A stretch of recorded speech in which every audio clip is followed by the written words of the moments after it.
Hello friend. तो कैसे हैं आप? मैं मनीराज सिंह आपका अपने यूट्यूब चैनल में स्वागत करता हूं। तो आइए स्टार्ट करते हैं। आज का टॉपिक है, जैसा कि स्क्रीन पे आप देख पा रहे हैं, मध्य प्रदेश की प्रमुख नदियां, जिसके अंतर्गत हम नदियों का उद्गम स्थान, कहां से निकलती हैं, उनकी कौन कौन सहायक नदियाँ हैं, कुल कितने किलोमीटर की दूरी मध्य प्रदेश में तय करती हैं, कुल दूरी कितनी है उनकी, उनमें कौन कौन से जलप्रपात बने हुए हैं तथा उनकी कौन कौन सी सहायक नदियाँ हैं।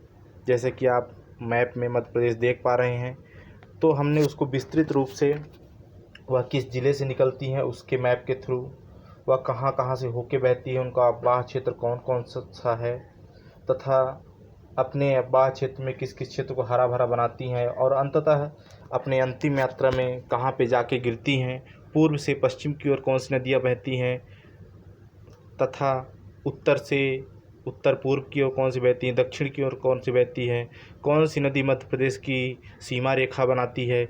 इसी तरह महत्वपूर्ण क्वेश्चंस के बारे में इस वीडियो में हम स्टडी करेंगे। तो आइए शुरू करते हैं आज का टॉपिक। इससे पहले एक रिक्वेस्ट है आपसे, इस वीडियो को ज़्यादा से ज़्यादा लोगों के पास शेयर करें ताकि ज़्यादा से ज़्यादा लोगों को यह जानकारी प्राप्त हो सके। इसी शुभकामना के साथ बहुत बहुत धन्यवाद। तो आइए स्टार्ट करते हैं आज का टॉपिक।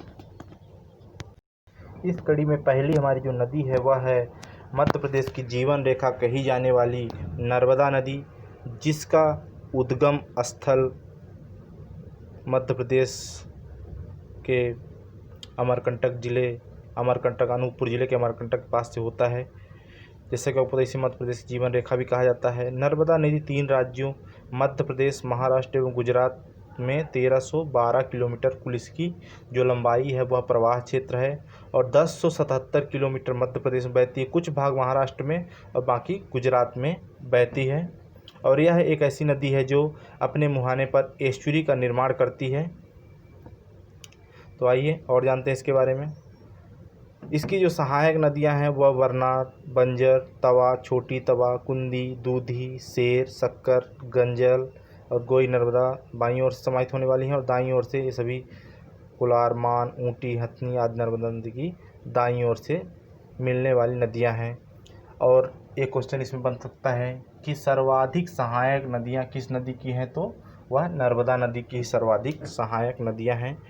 जैसा कि आप इस मैप में देख पा रहे हैं, यह आपके भेड़ाघाट, बरगी डैम, ये सभी मतलब होशंगाबाद होते हुए अंत में जाके खंबात की खाड़ी में गिर जाती है। इसमें जैसे सरदार सरोवर बांध है, इंदिरा सागर बांध है, जोवट बांध है, बरगी बांध है, ऐसे ही महत्वपूर्ण इसमें बांध भी बने हुए हैं।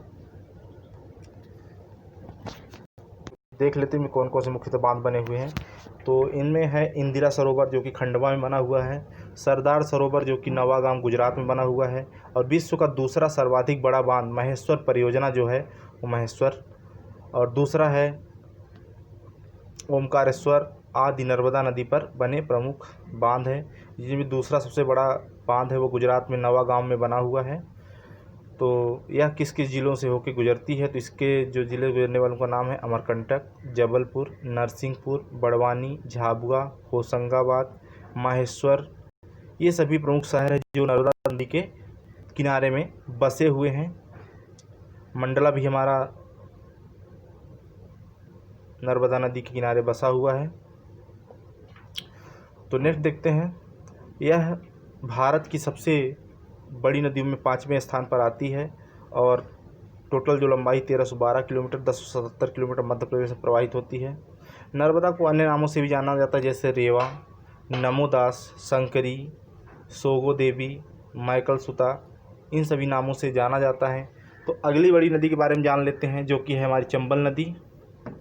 यह इसका उद्गम स्थल इंदौर जिले में स्थित जना पहाड़ी में है, जो यमुना नदी की एक प्रमुख सहायक नदी है, और इसकी भी अन्य बहुत सारी सहायक नदियां हैं।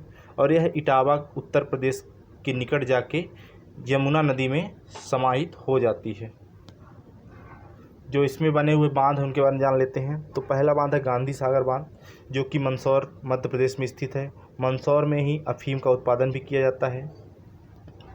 नेक्स्ट है राणा प्रताप सागर बांध, जो कि चित्तौड़गढ़ राजस्थान में, क्योंकि यह नदी राजस्थान से होके पुनः यूपी में मिलती है और इटावा में आके समाहित हो जाती है।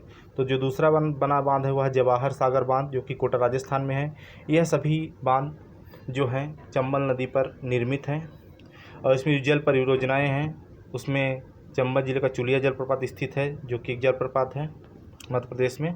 नेक्स्ट है मंदसौर, कोटा, चित्तौड़गढ़, मुरैना, इटावा आदि चंबल नदी के किनारे बसे हुए महत्वपूर्ण नगर हैं। तो आइए आगे देखते हैं। अगली हमारी नदी है सोन नदी, जो कि मध्य प्रदेश के अमरकंटक से ही निकलती है, सोन कुंड से। लगभग कह सकते हैं नर्मदा और सोन दोनों एक ही जगह से निकलती हैं। यह मध्य प्रदेश, बिहार तथा उत्तर प्रदेश प्रवाहित होते हुए पटना के समीप गंगा में समाहित हो जाती है। और नर्मदा जो हमारी नदी थी वह खंबात खाड़ी में जाके विलीन हो जाती है।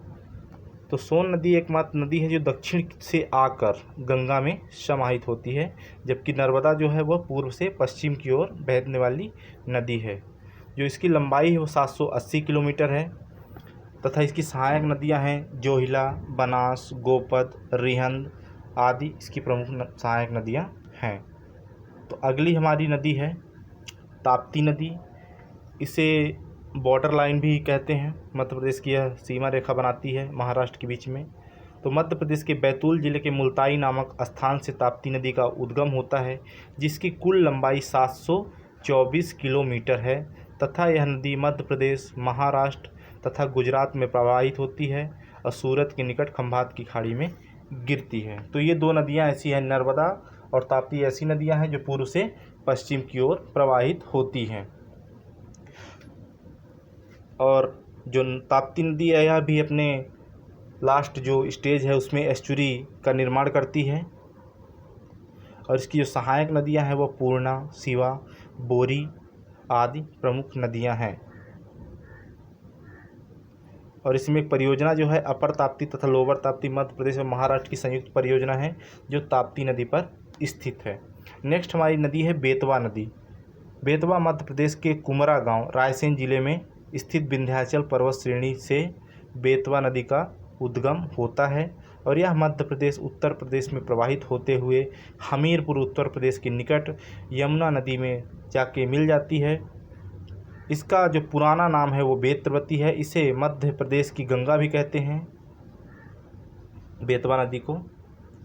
इसके अतिरिक्त जो नर्मदा है वह लाइफलाइन कहलाती है। नेक्स्ट देखते हैं, बेतवा नदी उत्तर प्रदेश और मध्य प्रदेश की मध्य सीमा पर निर्धारण करती है। यह बीना, धसान, सिंध, मालनीन आदि इसकी सहायक नदियां हैं। भालकुंड जलप्रपात जो कि सागर जिले में है और बीना नदी पर बना हुआ है। तो अगला देखते हैं क्षिप्रा नदी। क्षिप्रा नदी जो महाकालेश्वर उज्जैन के बगल से बहती है। यह इंदौर के समीप कांकरी बर्डी पहाड़ी से निकलती है तथा क्षिप्रा नदी यहीं से निकलकर उज्जैन व देवास जिलों से प्रवाहित होते हुए क्षिप्रा नदी चंबल नदी में समाहित हो जाती है। तो क्षिप्रा नदी की कुल जो लंबाई है 195 किलोमीटर है। इसे मालवा की गंगा भी कहा जाता है। उज्जैन का प्रसिद्ध महाकालेश्वर मंदिर जो कि क्षिप्रा नदी के तट पर बसा हुआ है, अक्सर क्वेश्चन पूछ देता है कि महाकालेश्वर किस नदी के तट पर बसा हुआ है, तो इसका आंसर हमारा हो जाएगा क्षिप्रा नदी। और यहाँ प्रत्येक 12 वर्ष के बाद सिंहस्थ कुंभ का आयोजन भी होता है। क्षिप्रा नदी पर रामघाट स्थित है जो कि धार्मिक दृष्टि अत्यंत महत्वपूर्ण है। खान नदी क्षिप्रा की सहायक नदी है। अगली हमारी जो नदी है वह है काली सिंध नदी। यह देवास जिले के बांगली गांव के समीप विंध्याचल पर्वत से निकलती है। इस नदी की कुल लंबाई 150 किलोमीटर है जो राजस्थान में चंबल नदी में समाहित हो जाती है। नेक्स्ट देखते हैं तवा नदी। तवा नदी मध्य प्रदेश के पचमढ़ी के निकट महादेव पर्वत की कालीभीत पहाड़ियों से निकलती है और होशंगाबाद के समीप तवा नदी नर्मदा नदी में समाहित हो जाती है। यह सतपुड़ा राष्ट्रीय उद्यान तथा बोरी अभयारण्य के मध्य तवा नदी पर निर्मित बांध प्रदेश का सबसे लंबा बांध है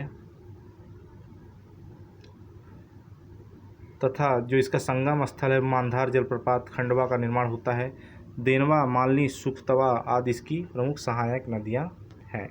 अगला देखते हैं सिवनी जिले में बैनगंगा जो नदी है मध्य प्रदेश के मुडरा नामक स्थान से बैनगंगा का उद्भव होता है और यहीं पे एक समागम स्थल भी है। बैनगंगा सिवनी जिले के अर्धचंद्राकार आकृति बनाती हुई प्रवाहित होती है तथा यह पश्चात भंडारा जिले महाराष्ट्र में प्रवेश कर जाती है और वर्धा नदी में जाके मिल जाती है। इसकी जो सहायक नदियां हैं वह कान्हन, पेंच, चुलबन, चंदन और बावनथड़ी हैं। बैनगंगा और वर्धा के संगम को प्राणहिता कहा जाता है। यह नोट करने वाली चीज़ है, तो आप लोग इसे नोट कर लें। इसके पश्चात बैनगंगा नदी गोदावरी नदी में समाहित हो जाती है। अगली हमारी नदी है टॉन्स या टमसा जिसे बोलते हैं। यह सतना, यहाँ पे टाइपिंग मिस्टेक है, यहाँ पे सतना होना चाहिए, ये हमारा होगा सतना,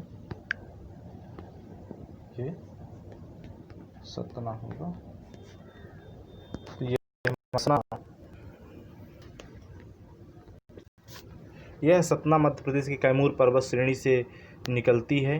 तमसा कुंड जलाशय से यह नदी का उद्गम स्थल माना जाता है और यह उत्तर पूर्व में प्रवाहित होकर इलाहाबाद के निकट सिरसा नामक स्थान पर गंगा नदी में समाहित हो जाती है। इसकी जो सहायक नदियां हैं वह बीहड़ व बेलन प्रमुख नदियां हैं। तो अगली नदी देखते हैं। अगली नदी हमारी कूनो नदी। कूनो नदी का उद्गम स्थल शिवपुरी पठार से होता है तथा इसके पश्चात मुरैना पठार को पार करती हुई चंबल नदी में समाहित हो जाती है। अगली हमारी नदी है केन नदी। केन नदी का उद्गम विंध्याचल पर्वत से होता है तथा इसके पश्चात यह उत्तर दिशा में प्रवाहित होते हुए यमुना नदी में समाहित हो जाती है। केन नदी की कुल लंबाई 427 किलोमीटर, जिसमें 292 किलोमीटर मध्य प्रदेश में प्रवाहित होती है और बाकी यूपी में होती है। तो अगली हमारी नदी है क्वारी नदी। क्वारी नदी का भी स्थल शिवपुरी पठार से होता है और यह भिंड जिले से निकलती है और सिंध नदी आके समाहित हो जाती है। मतलब ये सिंध की सहायक नदी एक तरह से। कान्हन, यह छिंदवाड़ा जिले में स्थित पठार के पश्चिमी भाग से कान्हन नदी का उद्गम स्थल होता है और यह बैनगंगा के दाईं ओर से मिलने वाली सहायक नदी है।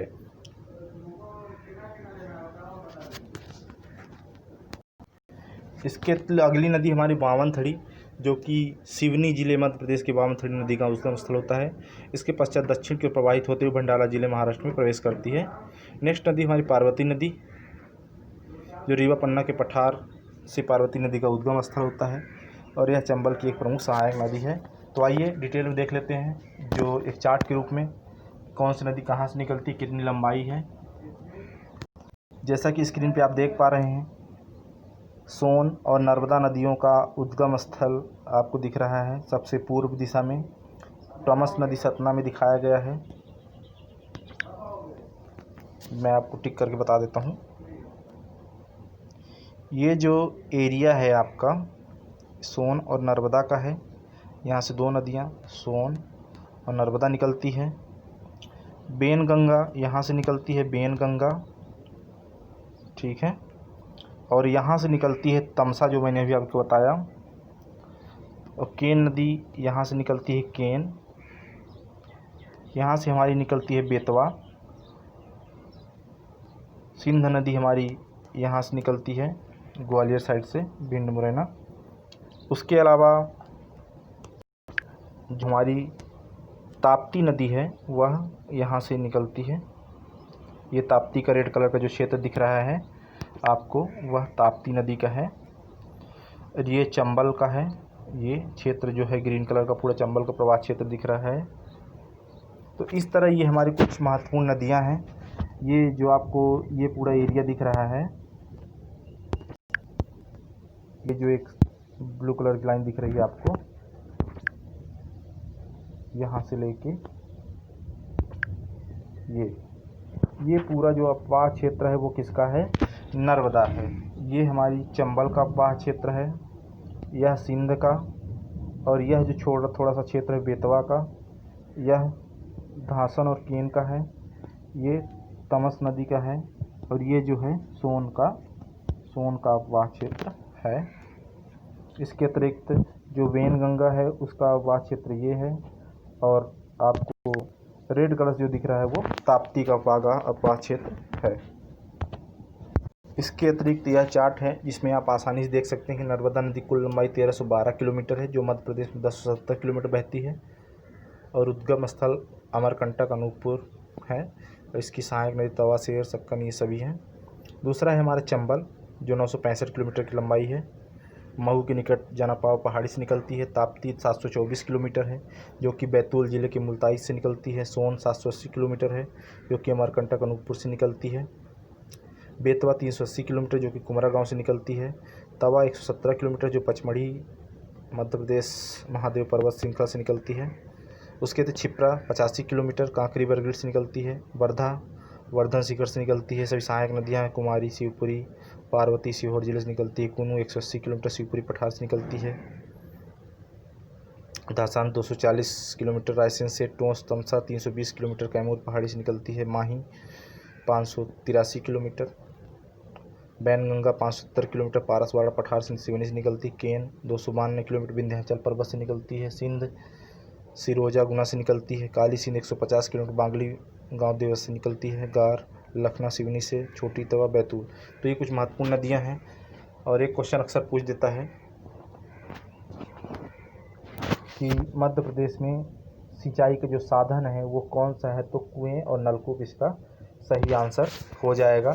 इसके अतिरिक्त एक और क्वेश्चन देख लेते हैं, जो प्रमुख जलप्रपात हैं वह किन किन नदियों पर स्थित हैं। तो उनको आप देख सकते हैं स्क्रीन पे, जैसा कि कपिल धारा जो जलप्रपात है वह नर्मदा नदी में अनूपपुर में स्थित है। और एक क्वेश्चन और, जो सर्वाधिक जलप्रपात है वह नर्मदा नदी पर स्थित है। दूसरा है हमारा दुग्धधारा जलप्रपात नर्मदा नदी पर। धुआंधार जलप्रपात नर्मदा नदी पर। मानधार जलप्रपात नर्मदा नदी पर। दर्दी जलप्रपात नर्मदा नदी पर। सहस्त्रधारा जलप्रपात नर्मदा नदी पर। चचाई जलप्रपात बीहड़ नदी पर। चुलिया जलप्रपात चंबल नदी पर। राहतगढ़ जलप्रपात चंबल नदी पर। झाड़ीदाह जलप्रपात चंबल नदी पर। पाताल पानी जलप्रपात चंबल नदी पर। और बहुती जलप्रपात बीहड़ नदी पर स्थित। इसके अलावा रीवा में और हैं केवटी वाटरफॉल, पूर्वा वाटरफॉल, ये सभी बीहड़ नदी पर स्थित हैं। तो इसी तरह महत्वपूर्ण जानकारियों के लिए हमारे साथ जुड़े रहें। बहुत बहुत धन्यवाद। Thanks for watching.